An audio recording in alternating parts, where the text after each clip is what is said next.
कितने दिन बाद हम दोनों मिल रहे हैं। शादी के बाद तो तुम ऐसे गायब हुई कि ना अपनी खबर दी ना ही अपने दोस्तों की खबर ली। शादी में भी किसी को नहीं बुलाया। ऐसे गुपचुप शादी करने की क्या ज़रूरत थी, और वह भी इतनी जल्दी। पहले अपना कैरियर तो बना लेती तुम। कॉलेज में तो कितनी बड़ी बड़ी बातें करती थी कि बहुत बड़ी सिंगर बनना चाहती हूँ।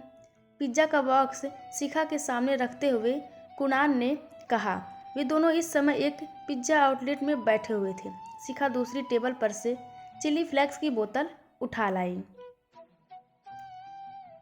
पिज्ज़ा पर उसने आर्गोनो और ढेर सारी चिली फ्लेक्स बुरक दिया। पिज्ज़ा का टुकड़ा मुंह में डालते हुए वह बोली, सच कह रहे हो, लगभग 3 साल बाद हमारी मुलाकात हो रही है। आज इस मॉल में शॉपिंग करने नहीं आती तो मुझे पता ही नहीं चलता कि तुमने यहाँ ब्रांडेड कपड़ों का अपना शोरूम खोल लिया है। काफ़ी तरक्की कर ली है तुमने।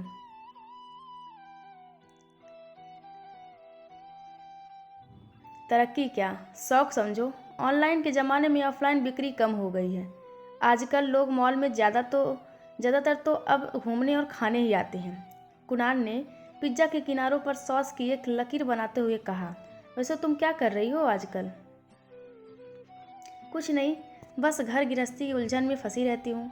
अच्छा लड़का हाथ से ना निकल जाए, यह सोचकर पापा ने जल्दी शादी कर दी और परिवार के बारे में पूरी छानबीन भी नहीं की। मेरा संगीत छूट गया और पेंटिंग बनाने का जुनून भी खत्म हो गया।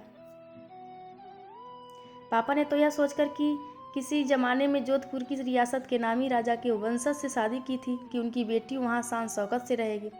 पर शान शौकत तो कब की ख़त्म हो चुकी है, और उस बड़ी सी हवेली में इतना बड़ा परिवार रहता है कि कई बार तो मैं खुद भूल जाती हूँ कि फलां से मेरा रिश्ता क्या है।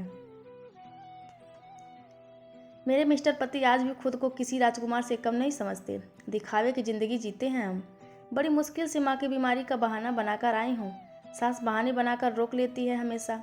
कितने मस्त दिन थे ना हमारे, जहाँ मर्जी घूमो और गप्पे मारो। शिखा जैसे बीते दिनों में खो गई थी।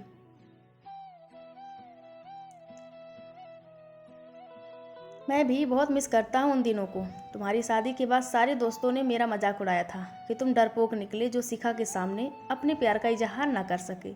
लेकिन मैं जानता था कि तुम मुझे प्यार नहीं करती हो। कुरान, छोड़ो इन बातों को। अब क्या फ़ायदा।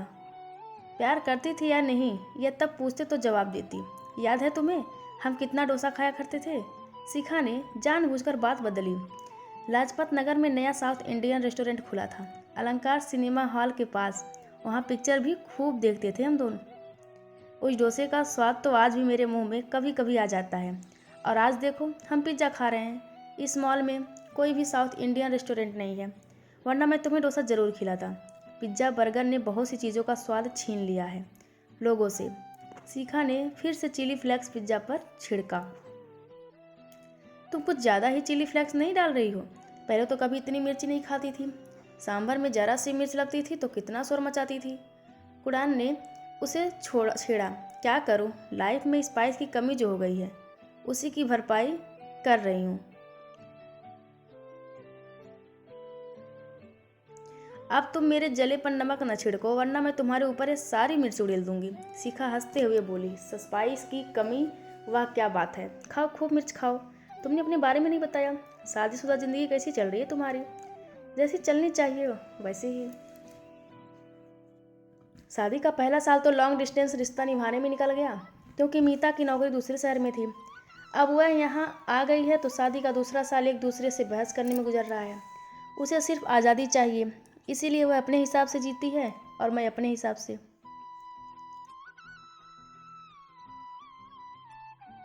रात को 9:30 बजे तक घर पहुँचता हूँ तो वह खाना खाकर टीवी देख रही होती है। मैं जब खाना खाने बैठता हूँ तो वह तब तक सो चुकी होती है। बातचीत भी बहुत कम होती है हमारे बीच। स्पाइस की कमी तो मेरी लाइफ में भी है। चलो मैं भी ज़्यादा चिल्ली फ्लेक्स डालकर देखता हूँ कैसा लगता है। शिखा ने झट से कुणाल की ओर चिली फ्लेक्स की बोतल सरकाई। बहुत देर तक वे बीते दिनों को याद करते रहे, एक दूसरे के साथ वक्त गुजारते हुए। उन्हें महसूस हुआ कि जैसे ऊब की धुंध छूट गई है। कुछ समय के लिए ही सही, लेकिन वे बहुत रिलैक्स महसूस कर रहे थे। आप किसके साथ हैं? यह बहुत मायने रखता है खुलकर जीने के लिए, वरना घुटन और ऊब जिंदगी पर छा जाती है और फिर सिर्फ यह स्याह आसमान की दिखाई देता है। कभी कभी तेज़ बारिश भी आसमान को साफ नहीं कर पाती, लेकिन ओस की कुछ बूंदें मन पर छाई दूध को हटा देती है। शिखा को उसकी मम्मी के घर ड्रॉप करने से पहले कुणाल ने पूछा, क्या थोड़ी देर के लिए इंडिया गेट घूमने चल सकती हो? खुली हवा में तुम्हारे साथ आइसक्रीम खाऊंगा तो और कुछ पल खुशी के जी लूँगा। शिखा ने कुणाल को देखा और आंखें ही आंखों में उसे सहमत दे दी। प्यार के बारे में सोचने का तो मुझे मौका ही नहीं मिला, क्योंकि यही सिखाया गया कि शादी के बाद पति से प्यार हो जाता है, चाहे वह कितना ही अजनबी क्यों ना हो। इसलिए पापा ने मेरी मर्जी जाने बिना जोधपुर जाकर मेरी शादी कर दी। इमोशनल ब्लैकमेल करना माँ बाप का सबसे बड़ा हथियार होता है हमारे समाज में। उसके बाद बेटी अपना दुख बताना चाहे तो एडजस्ट करने की सलाह दी जाती है, लेकिन वे यह नहीं समझते हैं कि अगर सही जीवन साथी ना मिले तो जिंदगी के रंग फीके पड़ जाते हैं। सही से मेरा मतलब है जिसके साथ आपकी ट्यूनिंग हो, जिसके आप अपनी बातें शेयर कर सकें। मेरे पति बहुत अच्छे हैं, लेकिन मैं उनके साथ अपने दिल की बात शेयर कर ही नहीं पाती। वह समझ ही नहीं पाते, या शायद मैं समझा नहीं पाती। आइसक्रीम खाते हुए शिखा बोली, मैं समझ सकता हूँ तुम्हारे मनोभावों को। हम बातें उसी से शेयर कर पाते हैं जिसके साथ एक कंफर्ट लेवल महसूस हो। यहाँ तो पूरे के पूरे सुर बिगड़े हुए हैं।